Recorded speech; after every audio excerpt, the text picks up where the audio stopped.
The old man stood quietly at the bank counter, his hands shaking as he counted worn bills one by one.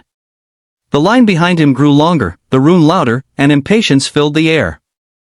Then the manager raised her voice, sharp, cold, and humiliating. What happened next would change her life before the day was over. Just a few hours later, the same woman would sit in a glass conference room, staring at a phone that would never ring again, realizing that a single moment of cruelty had cost her a deal worth $3 billion. Before we begin, if you enjoy powerful stories that remind us of the importance of kindness and humanity, please subscribe to the channel, like this video, and share your thoughts in the comments. You're watching True Story Tales, where real emotions meet unforgettable lessons. The bank branch sat on a busy downtown street in Chicago, surrounded by coffee shops, office buildings, and rushing strangers. It was a Monday morning, the kind where everyone felt late even if they weren't. Inside the bank, polished floors reflected bright lights, and the quiet hum of machines mixed with low conversations. Margaret Lewis stood behind the counter in her tailored suit, her posture straight and confident. She was the branch manager, known for efficiency and discipline. To her, the bank was not a place for emotion. It was a place for numbers, rules, and speed. And today, she was already stressed. That afternoon, she was scheduled for the most important meeting of her career. A global investment firm was considering a partnership that could bring over $3 billion in assets to the bank. If the deal closed, Margaret's name would be on every executive's lips. Promotions, bonuses, and prestige were within reach. Then the old man stepped forward. He wore a faded brown coat and shoes that had seen better days. His hair was thin and white, his back slightly bent. He smiled politely as he reached the counter, holding a small envelope and a passbook. "I'd like to deposit this," he said softly. Margaret glanced at the envelope. The amount was small, just a few $100s. She sighed under her breath. The line behind him was growing, and she could feel irritation rising. The man began counting the cash slowly, carefully straightening each bill as if it mattered deeply. Seconds passed. Then minutes. A young woman in line checked her watch. Someone else cleared their throat. Margaret's patience snapped. "Sir," she said loudly, "if you don't know how to use a bank, maybe you should come back another time." The room went silent. The old man froze. His hands trembled more. "I'm sorry," he whispered. "I don't come often. I just want to make sure it's right." Margaret rolled her eyes. "This is a professional bank, not a charity desk. You're holding everyone up for pocket change." Her words cut through the air. Faces in line shifted uncomfortably. No one spoke. The old man's eyes lowered. Slowly, he gathered his bills, his fingers fumbling. "I didn't mean to cause trouble," he said. "My wife used to handle these things. She passed last year." Margaret waved him off. "Please step aside. Next customer." The man nodded and shuffled away from the counter, his shoulders heavy with shame. As he passed the seating area, a young teller named Daniel watched him with sadness. Daniel wanted to say something, but fear kept him quiet. Margaret was known for not tolerating dissent. The old man sat down, placed the envelope back into his coat, and quietly left the bank. Margaret felt a brief flicker of discomfort, but she pushed it away. She had bigger things to worry about. By early afternoon, Margaret was seated in a sleek conference room at the bank's headquarters. The city skyline stretched behind the glass walls. Her team sat beside her, laptops open, presentations ready. "This is it," she told herself. "Everything I've worked for." The meeting was set to begin at 2 o'clock.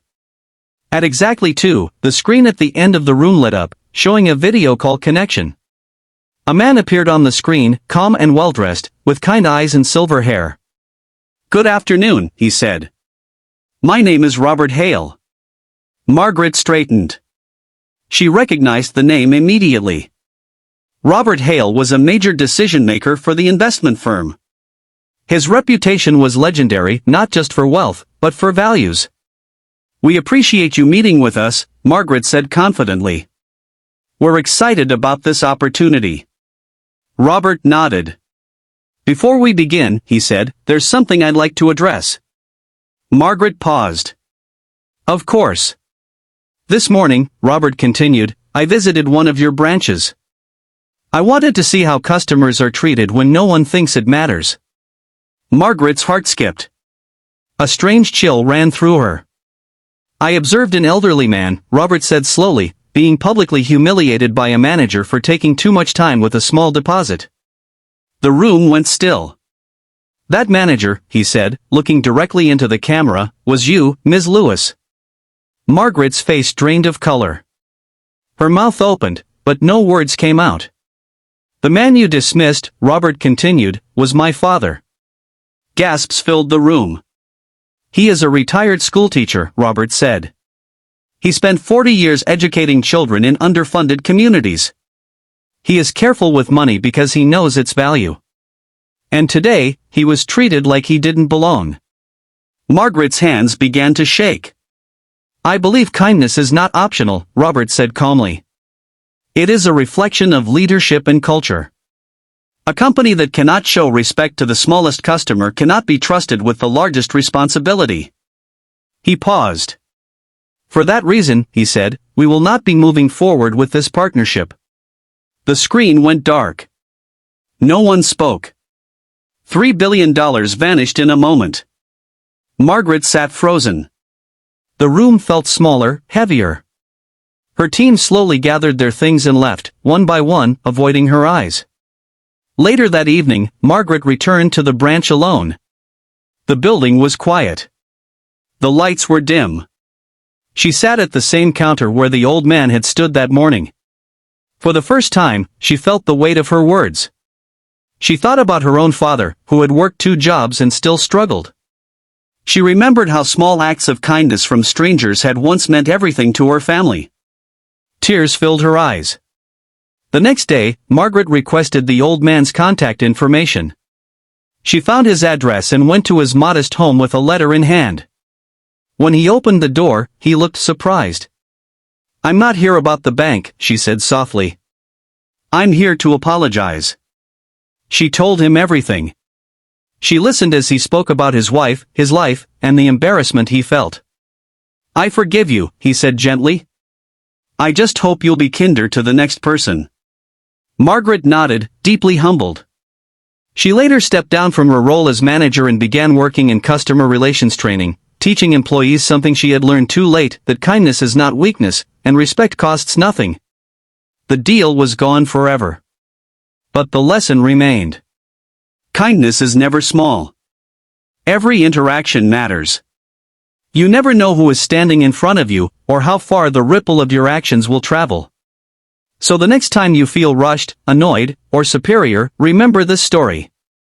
A single moment of kindness or cruelty can change everything. Let's choose kindness. Let's choose humanity. And let's make the world a little better, one moment at a time.